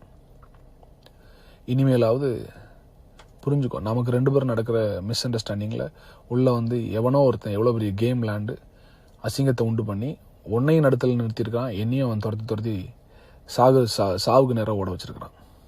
கர்த்தர் என்னை காப்பாற்றிருக்கிறார். உனக்கு ஒரு விஷயம் புரியணும். இந்த பிரச்சனைலாம் நடக்கும்போது எந்த ஒரு மனுஷனாக இருந்தாலும் அவனுக்கு முதல்ல தோன்றது செத்து போயிடலான்னு. எனக்கு கிட்டத்தட்ட 4-5 முறை தற்கொலை செய்கிற எண்ணம் வந்தது. டிப்ரெஷனில் இருந்தேன் 3 மாதமாக. சாப்பிடலை, 9 கிலோ கம்மியான உடம்புல. பட் ஸ்டில் ஒவ்வொரு நாளும் ஆண்டவர் பிரசனத்தில் உட்காந்து ஜெபம் பண்ணேன். நீ நினைப்ப இவ்வளோ தப்பாக பண்ணிட்டு அதை பண்ணுற, ஒன்றும் இல்லை ரீமா. நம்ம 2 பேருக்கு தான் தெரியும் என்னென்ன தவறு நடந்துச்சுன்னு. என்னவா இருந்தாலும் அதை கர்த்தர் என்னை பார்த்துக்கிடுவார். மறுபடியும் சொல்கிறேன், ஒன்றை நான் பொது இடத்துல அசிங்கப்படுத்த மாட்டேன். நீயே ஒரு வேளை வந்து வெளியில் என்னை பற்றி தப்பாக சொன்னாலும் I will never open my mouth to tell the world who you are, and I will never do that. Yeah. I love my son, Zain. சபை மக்களுக்கு நான் சொல்கிறேன், அன்னைக்கு 40 லட்ச ரூபா டிமாண்ட் பண்ணுறாங்க. நான் கொடுக்க முடியாதுன்னு சொன்னேன்னா அன்னைக்கு சாயங்காலமே யூடியூப்காரங்களுக்கு ஃபோன் பண்ணி இந்த மாதிரி ஒரு பிரச்சனை போகுதுன்னு எனக்கு கொஞ்சம் கொஞ்சமாக கொடுக்குறாங்க, பெயின் கொடுக்குறாங்க. நான் சொல்கிறேன், அதாவது ஒரு மனுஷனுக்கு வந்து எவ்வளவு பெயினை தாங்கிக் கொள்வதற்கு பலன் இருக்குன்னு எனக்கு தெரியல. பட் நான் வந்து சில நாள் ஆண்டவர்கிட்ட நான் அழுது சொன்னேன், எனக்கு பலன் இல்லை ஆண்டவரே, எனக்கு பலன் இல்லை. எஸ், நான் சந்தோஷமான ஜான் ஜெபராஜ், ஆடி பாடுற ஜான் ஜெபராஜ் தேவ பிரசன்னத்தில். எஸ், உண்மை. நானும் மனுஷன் தானே, என்னால் முடியல ஆண்டவர். நான் ஒன்று ஆண்டவர்கிட்ட சொன்னேன், ஆண்டவரே ஒன்று என்ன எடுத்துக்கோங்க, இல்லை நாங்கள் வந்துடுறேன், என்னால் இங்கே முடியல ஆண்டவர். இதற்கிடையே இவங்க எல்லாரும் சேர்ந்து என்னுடைய ஆதரவாளர்கள், என் கூட நிற்கிற சில பெரிய ஊழியர்களுக்கு இவங்க ஏற்கனவே 1-2 மாதங்களுக்கு முன்பதாகவே இவங்க தனிப்பட்ட விதத்தில் ஃபோன் பண்ணி பேசி, இவங்க எல்லாரும் சேர்ந்து ஆமான்னு சொன்ன உடனே அவங்களும் நம்பி, இவங்க யாருமே இந்த பிரச்சனை நடக்கும்போது எனக்கு ஒரு ஃபோன் கூட பண்ணல. சிலர் ஃபோன் பண்ணி சில அறிவுரைகளை சொல்ல விரும்பினாங்க. இந்த பிரச்சனையை கேட்டு என்கிட்ட பேசாமல் போனேன், என்னை விட்டு தள்ளி போனேன், இனிமேல் அதை யூஸ் பண்ணக்கூடாதுன்னு நினச்ச எல்லா ஊழியக்காரங்களுக்கும் ஒரு காரியத்தை சொல்கிறேன். இதுவரைக்கும் நீங்கள் காண்பித்த அன்புக்கு நன்றி. நீங்கள் எடுத்த முடிவு நல்லது. நான் மரண இருளின் பள்ளத்தாக்கில் போகும்போது என் கூட நிற்காம கண்மலை உச்சியில் மாத்திரம் என் கூட நிற்க விரும்பின உங்களுக்கு நான் ஒரு காரியத்தை சொல்கிறேன். இனி உங்கள் நட்பு எனக்கு தேவையில்லை. இந்த உலகத்தில் வாழ எனக்கு தெரியும். கர்த்தர் என் கூட இருக்கிறாரு. என்னை நேசிப்பதற்காக கோடிக்கணக்கான மக்கள் ஆண்டவர் வச்சிருக்கிறாரு. எஸ், வச்சிருக்கிறாரு. ஆண்டவர் எனக்காக யுத்தம் செய்வார். கர்த்தர் எனக்காக யுத்தம் செய்வார். ஒரு மனுஷனை மிரட்டி ஊழியத்தை எடுத்து குடும்பத்தை பிரித்து விட்ட அசோசியேட் பைபிள் காலேஜ் நிறுவனருக்கு சொல்கிறேன், ஆண்டோடைய பார்வையில் நீ செஞ்சது பெரிய துரோகம். கிருபையை பேசுகிறேன்னு சொல்லிட்டு என்னைய கவர் பண்ணுறதை விட்டுட்டு என் நிர்வாணத்தை வெளியில் காமிச்ச ஒன்று உன் குடும்பத்தை கர்த்தர் பார்த்துக்கிட்டு. வயிறு எறிஞ்சு சொல்கிறேன், கர்த்தர் பார்த்துட்டு வரவனே. இதெல்லாம் நடக்கும்போது நான் எங்கள் ஊருக்கு போயிட்டேன். எங்கள் ஊரில் இருந்தால் நான் எல்லாத்தையும் டீல் பண்ணிகிட்டு இருக்கிறேன். நீங்கள் எல்லாம் புரிஞ்சுக்கோங்க. இந்த சபையை நானே கொடுப்பேன்னு சொல்லும்போது எனக்கு வேண்டான்னு சொல்லிட்டு போனேன் இந்த அசோசியேட் ட்ரூத் டைம் எடுக்கிறவர் கரெக்டாக அந்த சபை நிறுத்தப்பட்ட அடுத்த ஒரு வாரத்தில் சபை தொடங்குறாரு. சபை தொடங்கினவர் என்ன பண்ணார் அப்படின்னா, நம்ம சர்ச்சில் மீடியாவில் இருக்கிற எல்லா கான்டாக்டையும் கம்ப்யூட்டர்லேருந்து திருடிட்டு போய் அங்கே இருக்கிற நம்ம ஜனங்கள் ஜான் ஜெபராஜ்ன்ற பேரை பார்த்து சபைக்கு வந்த எல்லா விசுவாசிகளுக்கும் இவங்க மெசேஜ் அனுப்புகிறாங்க, நாங்கள் சர்ச்சு திறக்கிறோம் வாங்கன்னு. ஜனங்கள் வந்தார்களா? எஸ், ஆரம்பத்தில் ஒரு 70-80 பேர் வந்தாங்க. ஆனால் இப்போ நான் கேள்விப்பட்டேன் ஒரு 20-30 பேர் தான் போகிறாங்கன்னு. வந்தவங்ககிட்டலாம் இவர் என்ன சொல்லியிருக்கிறாரு, பாஸ்டர் திடுன்னு விட்டுட்டு போயிட்டாரு, வேறு வழி இல்லை, நான் சர்ச் நடத்துகிறேன், அவர் எப்போ வந்தாலும் இந்த சர்ச்சை நான் திருப்பி கொடுத்துருவேன். பிசாசுக்கு ஒரு வசனத்தில் ஒரு இது உண்டு, அவன் பொய்யனும் பொய்க்கு பிதாவுமாக இருக்கிறான். இவ்வளோத்த சொன்ன நீ ஏன்பா அன்னைக்கு இந்த வீடியோவை சபா மக்களுக்கு உன் ஃபோனில் காமிச்ச? 40 லட்ச ரூபா அவன் கேட்கும்போது பக்கத்தில் தான் நீ நின்றுட்டு இருந்த. சரி, சபையை மூடினீங்களே, சபையை மூடிட்டு சாவியை எதுக்கு நீ உன் வீட்டுக்கு எடுத்துகிட்டு போன? உங்கள் அப்பா கட்டடம், நான் வாடகை கொடுக்குறேன், நான் அட்வான்ஸ் கொடுத்துருக்கேன், நான் தான் அந்த கட்டடத்தையே கட்டியிருக்கேன் மேலே மாடியில். சாவியை எடுத்துகிட்டு போகிறதுக்கு உனக்கு யார் அதிகாரம் கொடுத்தது? பொய் சாவியை எடுத்துகிட்டு போகல, சாவி அங்கே தான் இருந்துச்சு. எஸ், பூட்டப்பட்ட ஒரு நாள் தான் சாவி அந்த பாக்ஸில் இருந்துச்சு. நீ மறுநாள் வந்து சர்ச்சை பூட்டிட்டு நீ சாவியை வீட்டுக்கு கொண்டு போனதை நம்ம சர்ச்சில் இருக்கிற ஜோஸ்ன்ற தம்பியை தான் நான் நியமிச்சிருந்தேன். அந்த தம்பி எனக்கு ஃபோன் பண்ணி சொல்லிட்டான், இந்த மாதிரி அவர் வந்து சாவி எடுத்துகிட்டு வீட்டுக்கு போயிட்டாருன்னு. வீட்டுக்கு போனது மட்டும் இல்லை, அதுக்கப்புறம் நான் அந்த சர்ச்சில் இருக்கிற மொத்த இன்டீரியர்ஸை நான் தான் பண்ணியிருக்கிறேன். நம்முடைய PA சிஸ்டம், நம்முடைய மியூசிக் சிஸ்டம், நம்முடைய லைட்ஸு, டிவி, ஏசி எல்லாம் உள்ளே இருக்குது. அதை நான் கேட்குறேன், எனக்கு வேணும்னு கேட்குறேன். சாவி இவர் கையில் இருக்குது. நான் பொருளை திருப்பி கேட்டோன்னே அவர் சொன்னது, அவர் திரும்பி வந்தால் தான் கொடுப்போம். ஏன்னா இந்த வீடியோ வச்சு இவங்க மிரட்டினதுனால, எங்கள் சபை மக்கள்கிட்ட இந்த வீடியோவை போட்டு காமிச்சதுனால எனக்கு கூச்சம், எனக்கு வெட்கம், என் ஜனங்கள் என்னை வந்து என்ன நினைப்பாங்கன்னு சொல்லிட்டு நான் வந்து நொறுக்கப்பட்டு நான் வர முடியாத சூழ்நிலை. அப்போ நான் வேற ஒரு பிரதரை வச்சு தான், நம்முடைய சபையின் மூப்பர் பிரதர் ராஜ்குமார் வச்சு தான் நான் டீல் பண்ணுறேன். பிரதர் ராஜ்குமார், நீங்கள் வந்து இது பொருளை கேளுங்க. அதுக்கு அவர் சொன்னது, அதுக்கு வந்து அசோசியேட் அவர் ட்ரூத் டைம் எடுக்கிறவர் சொல்கிறாரு, அவர் நேரில் வந்து தான் சாட்சி இது பொருளை தருவேன். அப்புறம் நாங்கள் ஒரு லெட்டர் எழுதி கொடுக்குறோம், அஃபிஷியல் லெட்டர், என்னுடைய லெட்டர்கள் எழுதி கொடுத்து என்னுடைய பொருட்கள்லாம் ரிலீஸ் பண்ணும். அதுக்கு அவங்க அப்பாவும் அவரும் சேர்ந்துட்டு அவர் வந்தால் தான் கொடுப்போம். இவங்க என்ன நினச்சிட்டாங்க, நான் வரமாட்டேன், அந்த பொருளையும் ஆட்டையை போட்டுடலாம் அப்படின்னு. கடைசியில் அந்த பொருளுக்கு ஒரு விலை பேசுகிறாங்க என்னுடைய மூப்பர்கிட்ட. எல்லா பொருளையும் சேர்த்து நாங்கள் ஒரு 1.5 லட்ச ரூபாய்க்கு எடுத்துக்கிறோம். என் பிஏ சிஸ்டம் மட்டுமே 15 லட்ச ரூபா. கீபோர்டு, ட்ரம்ஸு, கிட்டாரு, உள்ள இருக்க full interior, extra speakers, TV, 3 TV, AC, 3 camera, computer, 2 computer, இன்னும் நிறைய பொருட்களுக்கு எனக்கு மனசில் வரமாட்டேங்குது. இப்போ இவ்வளோ நான் உள்ளே வச்சுருக்கிறேன். கிட்டத்தட்ட 40-50 லட்ச ரூபா பொருள் உள்ளே இருக்குது. 1.5 லட்ச ரூபாய் கேட்குறாரு.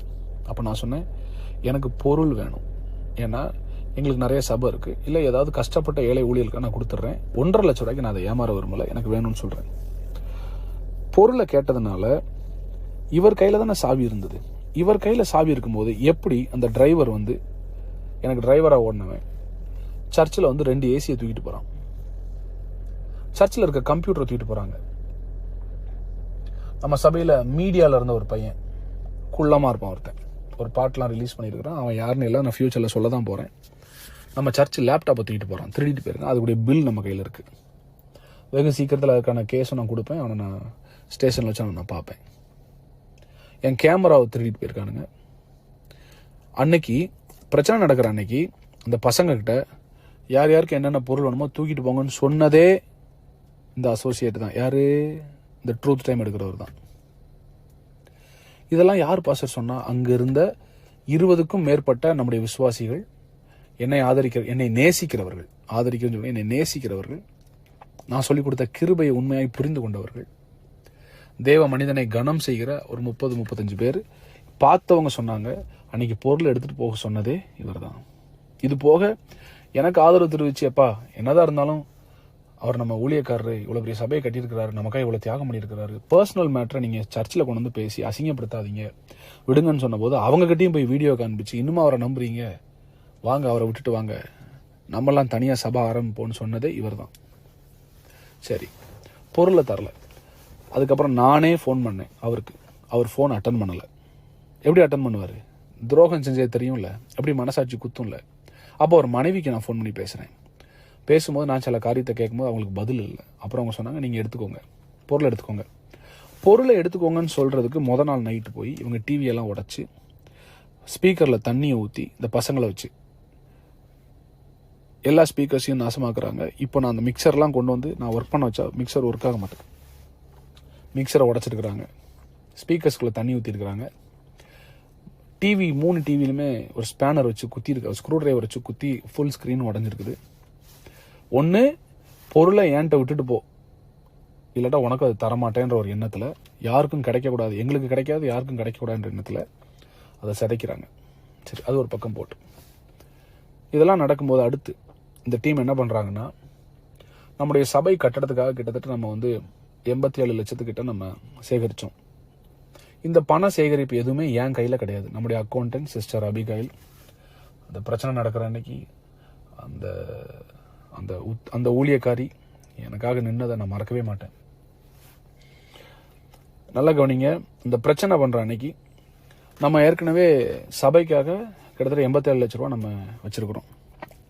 அந்த 87 லட்சத்தில் கிட்டத்தட்ட 55 சம்திங் லட்சங்களை வந்து நம்ம வந்து கட்டடத்திலும் சில பொருட்கள் வாங்குவதிலும் செலவிட்டு விட்டோம். கட்டட தொகை, கட்டட ஃபண்ட் வந்து என் கையில் வரவே இல்லை. ₹1 கூட நான் ரிசீவ் பண்ணல. வந்ததெல்லாமே சர்ச் அக்கௌண்ட்டுக்கும் அக்கௌண்டன்ட் கையிலையும். அப்புறம் அடுத்து நம்ம அசோசியேட் யார், அதான் நம்ம head of the team truth time பேசுகிறார்ல, அவர் வீட்லேயும் தான் கேஷ் இருந்துச்சு. இவங்க 2 பேர்ட்டு தான் கேஷ் இருந்துச்சு. அப்போ பிரச்சனை பண்ணுற அன்னைக்கு இவங்க வந்து என்ன பண்ணுறாங்கன்னா, அந்த 27ஆம் தேதி சண்டே என்ன பண்ணுறாங்கன்னா, அக்கௌண்டன்ட் அபிகேல் சிஸ்டரை அவதூறாக பேசி, அசிங்கமாக மரியாதை இல்லாமல் பேசி, அந்த பணத்தை இப்போவே கொடு அப்படின்னு சொல்லி மிரட்டி, சிஸ்டர் அபிகேல் வீட்டுக்கு போனதே அசோசியேட் தான். இது அபிகேல் சிஸ்டரும் சொல்லுவாங்க, அவங்க கணவர் சொல்லுவாங்க, அவங்க பிள்ளைகள் சொல்லுவாங்க, அங்கே இருக்கிற சிசிடிவி கேமராவில் இது இருக்குது, எல்லாமே இருக்குது ப்ரூஃப். அவங்க வீட்டுக்கு போய் கிட்டத்தட்ட 30 லட்ச ரூபா காசு எடுத்துட்டு திருப்பி கொண்டு வந்து சர்ச்சில் வச்சு ரீமாட்டை அந்த 30 லட்ச ரூபாய் கொடுக்குற மாதிரி ஒரு வீடியோ எடுக்கிறாங்க. லெட்டர் ஒன்று எழுதி அபிகேல் சிஸ்டர் கையில் எழுதி வாங்கிட்டு ரீமா கையில் கொடுக்குற மாதிரி கொடுத்துட்டு வீடியோ எடுக்கும்போது அது ரீமா கையில் அந்த 30 லட்ச ரூபா போகுது. ஆனால் 30 லட்சமா 28.5 லட்சமான்னு தெரியல, எனக்கு 28.5 நினைக்கிறேன் நான். பட் கிட்டத்தட்ட 30 லட்சம் ரீமா கையில் அந்த தொகையை அவங்க கொடுக்குற மாதிரி கொடுத்துட்டு அதை வீடியோ எடுத்துட்டு அதுக்கப்புறம் அதை வாங்கி லாக்கரில் வைக்கிறாங்க, சர்ச் லாக்கரில் வச்சுட்டு. ரீமா அன்னைக்கு அந்த வீட்டுக்கு அந்த காசை கொண்டு போகலை, மாறா அசோசியேட்டும் அவர் மனைவியும், யாரு இந்த ட்ரூத் டைம் நடத்துறாருல அவரும் அவர் மனைவியும் சேர்ந்து அந்த பணத்தை அவங்க வீட்டுக்கு ஒரு பேக்ல தூக்கிட்டு போறாங்க. இதை பார்த்ததும் நம்முடைய விசுவாசிகள் அங்கதான் நின்றுட்டு இருந்தாங்க. அவங்களும் அன்னைக்கு வந்து போலீஸ் ஸ்டேஷன்ல சாட்சி சொல்லிட்டாங்க. சரியா? ஸோ இவங்க அந்த காசை தூக்கிட்டு வீட்டுக்கு போறாங்க. என் கேள்வி, சபை ஜனங்கள் என்ன நம்பி சபை கட்டடத்துக்காக கொடுத்த அந்த தொகையை நீ எதுக்கு உன் வீட்டுக்கு கொண்டு போற? சரி, சபை கட்டடத்து காசு நீ தூக்கிட்டு போன. இது எல்லாரும் சர்ச் ஜனங்கள் கவனிக்கணும். எவ்வளவு பெரிய மனசாட்சி இல்லாத ஒரு துரோகின்றதை நீங்கள் எல்லாரும் கவனிச்சுக்கணும். ஏற்கனவே என் குடும்பத்தில் கேம் விளாண்டு சபை ஆட்கள்கிட்டையும் எனக்கு தெரியாமல் பேசி, என்னுடைய நண்பர்கள் ஊழியக்காரங்கள்ட்டையும் இந்த பிரச்சனை நடக்கிறதுக்கு முன்னால் 2 மாதம் மேலே பேசி எல்லாரையும் எனக்கு விரோதமாய் திருப்பி விட்டதுக்கு பின்பதாக என்னைய தனிமையில் வச்சு என்னை அட்டாக் பண்ணுற ஒரு பெரிய நரி தான். அதாவது இது என்ன சொல்கிறது, இது வந்து ஒரு தந்திரமான நரி. இது என்னை தனிமைப்படுத்தி என்னை அட்டாக் பண்ணுன்ற ஒரே எண்ணத்தில் தான் இது வந்து ஒரு வேலை செய்கிறார். கவனிங்க, வேலை செய்யும்போது அந்த பணத்தை இவங்க வீட்டுக்கு கொண்டு போயிட்டாங்க. பாக்கி பணத்தை நம்ம பில்டிங்லையும் திங்ஸ்லையும் போட்டோம். என் கையில் ₹1 நான் எடுக்கலை. இதுக்கு அக்கௌண்டன்ட் சாட்சி, என் சபை ஜனங்கள் சாட்சி, எல்லாருக்குமே இது தெரியுது. நான் ₹1 கூட பில்டிங் ஃபண்ட்லேருந்து ₹1, நாட் ஈவன் ₹1, ஒரு பென்னி கூட நான் எடுக்கலை. இவனுங்க காசு எடுத்துட்டு போயிட்டு பசங்களை வச்சு இந்த சபை பில்டிங்க்கு காசு கொடுத்துருப்பாங்களே அந்த லிஸ்ட் எடுத்து எல்லாருக்கும் ஃபோன் பண்ணி, பாஸ்டர் எங்களுக்கெல்லாம் காசை திருப்பி கொடுத்துட்டாரு, நீங்க அவர்கிட்ட காசை திருப்பி வாங்குங்க, நீங்க கூப்பிட்டு கேளுங்க, உங்களுக்கு கிடைக்கலையா?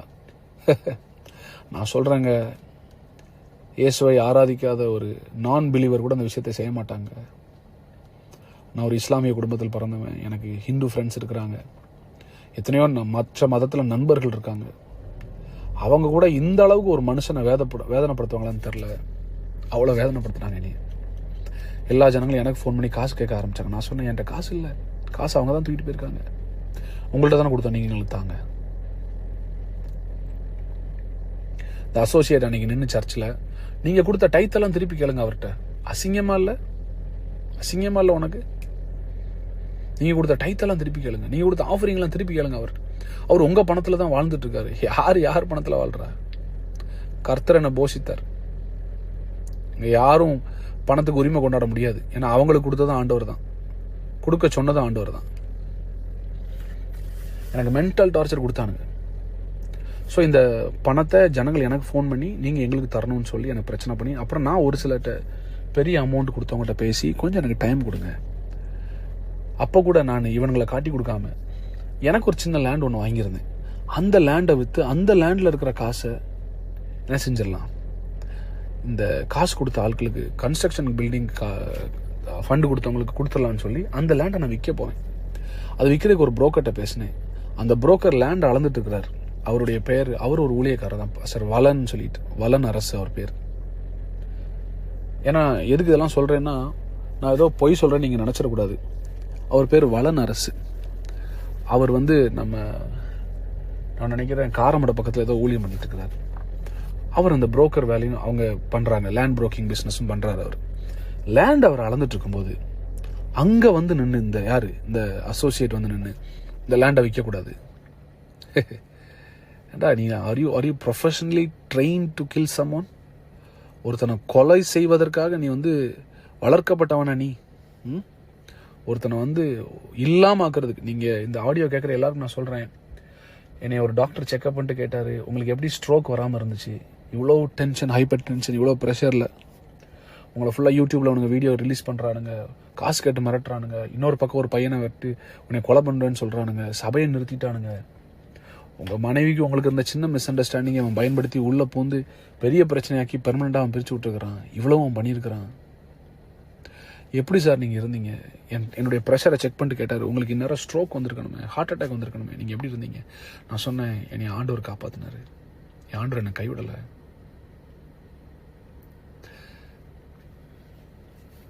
இவனுங்க வந்து அவ்வளோ பண்ணிட்டாங்க எனக்கு. இப்போ நினச்சலாம் கழுக வருது. இந்த கிறிஸ்மஸ் நியூ இயர்லாம் நான் வீட்டில் தனியாக படுத்துருந்தேன்.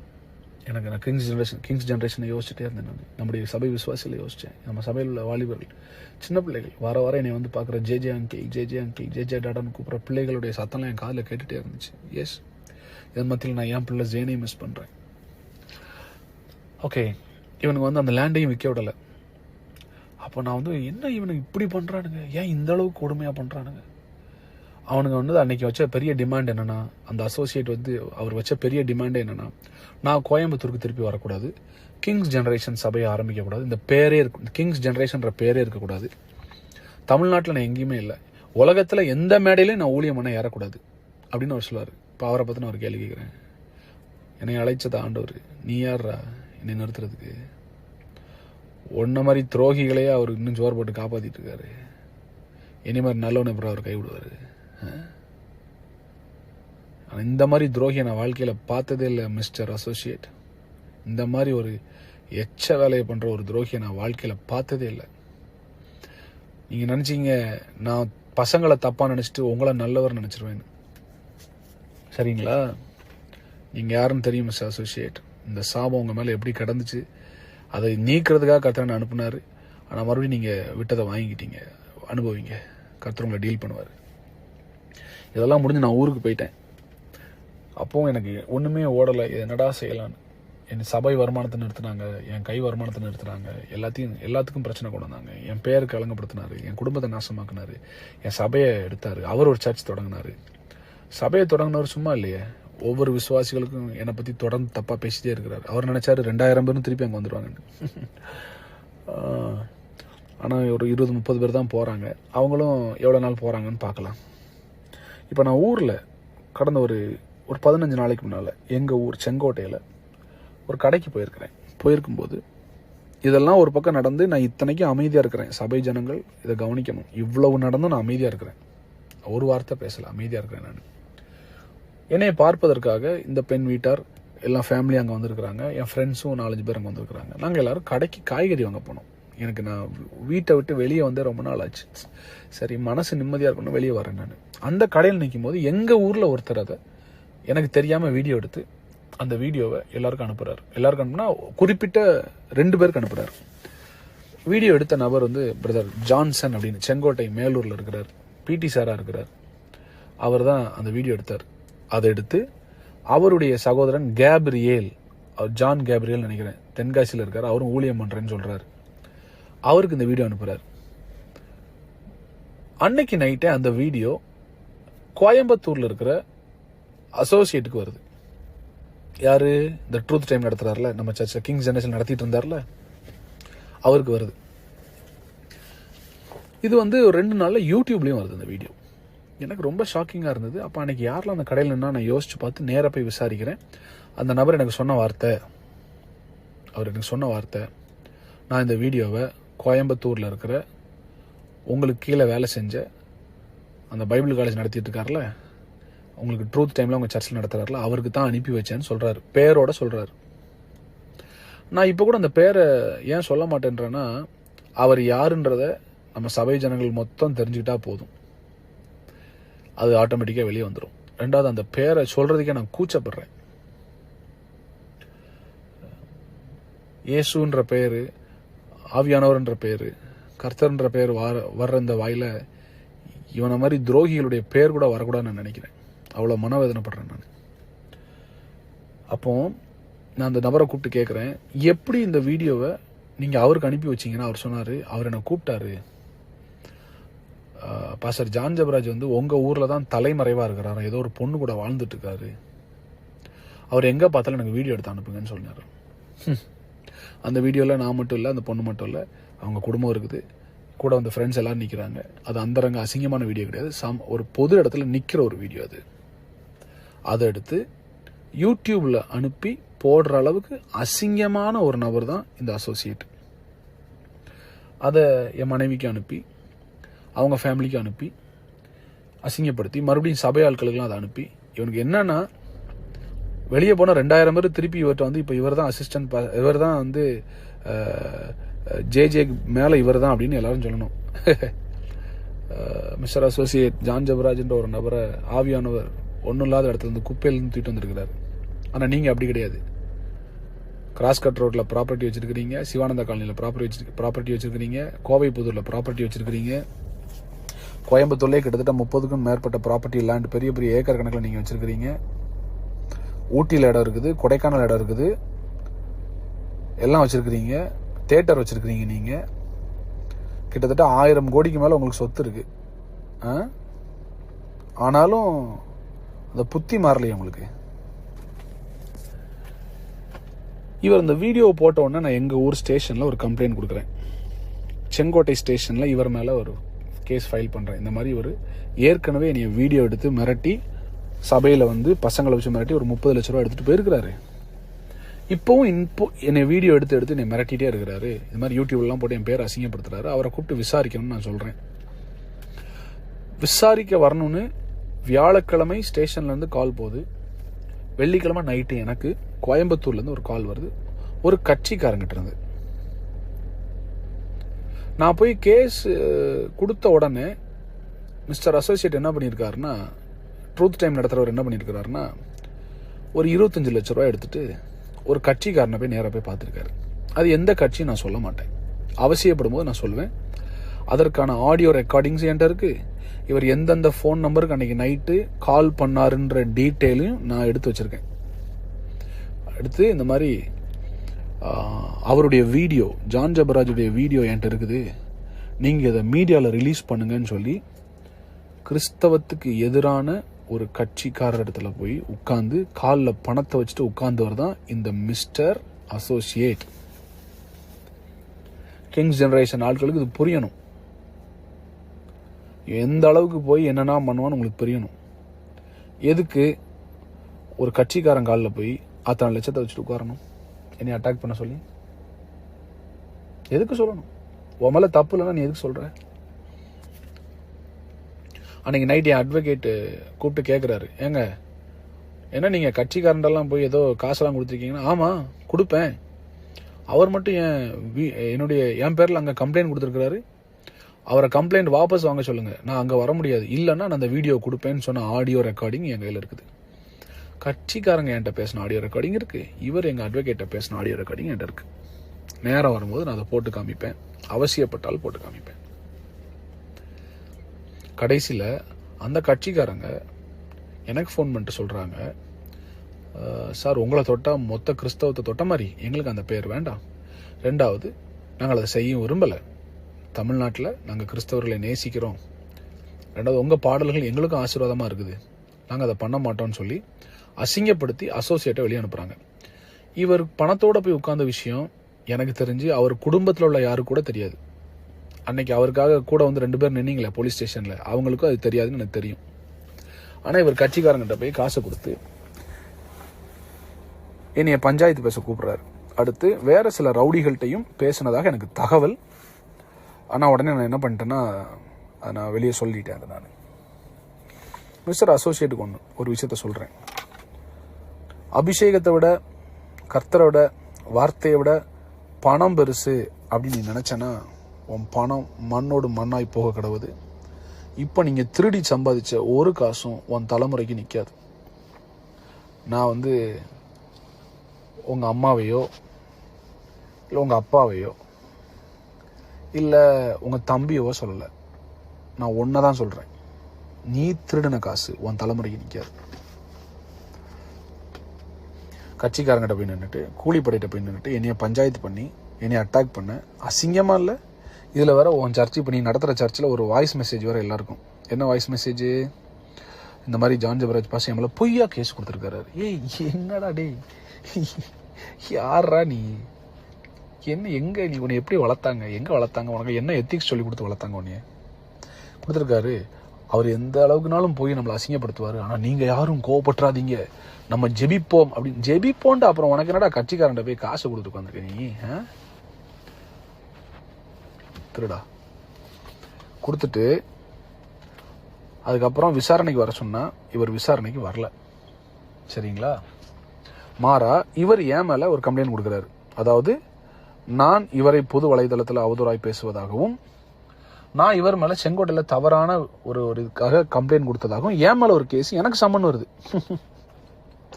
நான் ஆஜரும் ஆயிட்டேன். இப்போ ஏன் கேள்வி, நான் காவல்துறையும் சட்டத்தையும் மதிக்கிறேன், வந்துட்டேன். நீ ஏன் வரல செங்கோட்டைக்கு? இன்னும் நீ வரணும், உன்னை வர வைப்பேன். அதுக்கு எந்த எக்ஸ்ட்ரீம்னாலும் நான் போவேன். நான் காவல்துறையை நம்புகிறேன், சட்டத்தை நம்புகிறேன், தமிழ்நாடு அரசை நம்புகிறேன். எனக்காக அவங்க நீதி செய்வாங்க. எல்லாத்துக்கும் மேலே மக்களுடைய நீதிமன்றம்னு ஒன்று இருக்குது. ஃபேஸ்புக் இருக்குது, இன்ஸ்டாகிராம் இருக்குது, யூடியூப் இருக்குது. நானே வீடியோ போடுறேன். நீ என்னடா என்னை வீடியோ வச்சு மிரட்டுறது? நான் நேராக வீடியோ சொல்கிறேன். ஜனங்கள்கிட்ட எதுதான் நடந்துச்சு நான் சொல்கிறேன். அது தெரிகிற வரைக்கும் தானே நீ என்னை மிரட்டிட்டு இருப்ப. நான் இப்போ தைரியமாக சொல்ல ஆரம்பிச்சிட்டேனே. இப்போ இந்த ஆடியோவே யூடியூப்பில் வருமே, வரட்டும். ஆமாம், இதை கேட்குற யூடியூப்காரங்க உங்களுக்கு ஏற்ற மாதிரி எந்த டைட்டில் போட்டால் ஜனங்கள் நிறையா வியூஸ் கொடுப்பாங்க, தயவுசெய்து இந்த எச்சத்தனமாக வியூஸ்க்காக இன்னொருத்த வாழ்க்கையில் விளையாடாதீங்க.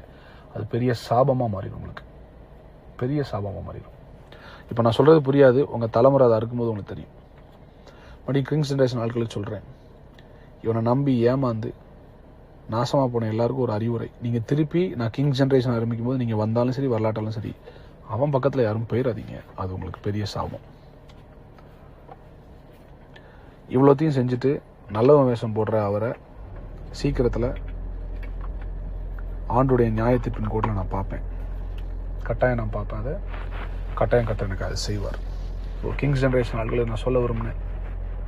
உங்களுக்கு தெரியணும், நான் கோயம்புத்தூர் ஸ்டேஷனில் உட்காரும்போது, காவல்துறை அதிகாரி முன்னால் உட்காரும்போது, இவர் கூட நம்ம சபையிலேருந்து ஒரே ஒருத்தர், யார், யூஜின் அப்படின்னு ஒருத்தர் வந்தார். அந்த யூஜின் யார்? ஏற்கனவே சபை நடத்தி சபை ஜனங்கள்லாம் விட்டுட்டு போய் உடம்பு சரியில்லாமல் பாதிக்கப்பட்டு நம்முடைய சபைக்கு ஒரு நாள் ப்ராஃபட் டிஜோவை பார்க்கணும்னு என்கிட்ட கேட்டு நான் ப்ரேயர் அப்பாயின்மெண்ட் வாங்கி கொடுத்து அதன் பின்பதாக நம்முடைய சபையிலே வச்சுருந்தேன் அவருக்கு நான் சேலரி கொடுக்கல. ஆனால் அவரும் ஒரு பாஸ்டர் நம்ம சர்ச்சில் நான் அனௌன்ஸ் பண்ணேன். நம்ம சர்ச்சில் ஏற்கனவே 12-13 பேருக்கு நம்ம சேலரி கொடுத்ததுனால என்னால் சபை வருமானத்துலேருந்து கொடுக்க முடியாதுனால அவர் நான் சேலரி கொடுக்கல. ஆனால் அதுக்கு பதிலாக அவர் மகளுடைய படிப்புக்கு நான் செலவு பண்ணியிருக்கேன். கடைசி எனக்கு ஞாபகம் இருக்குது, இந்த சபை மூடுறதுக்கு ஒரு வாரத்துக்கு முன்னால் கூட நான் அவருக்கு 1 லட்ச ரூபா அனுப்புனேன். அவருக்கு இது தெரியும், என்ன செய்ய போகிறாங்கன்னு தெரியும். 1 லட்ச ரூபா நான் கொடுத்துட்டு வந்தேன் அவருக்கு. அவர் நேற்று அவர் கூட காவல்துறை காவல் நிலையத்தில் உட்காந்துருக்கிறாரு அவரும். நான் மறுபடியும் சொல்கிறேன், இந்த ஆடியோவை நான் என்னுடைய சபை ஜனங்களுக்காக தான் போடுறேன். இது பொது இடத்துக்காக கிடையாது. இது வெளியே வந்தால் இதற்கு நான் பொறுப்பல்ல. ஜான் ஜெபராஜ் ஆகிய நான் இதுக்கு பொறுப்பல்ல.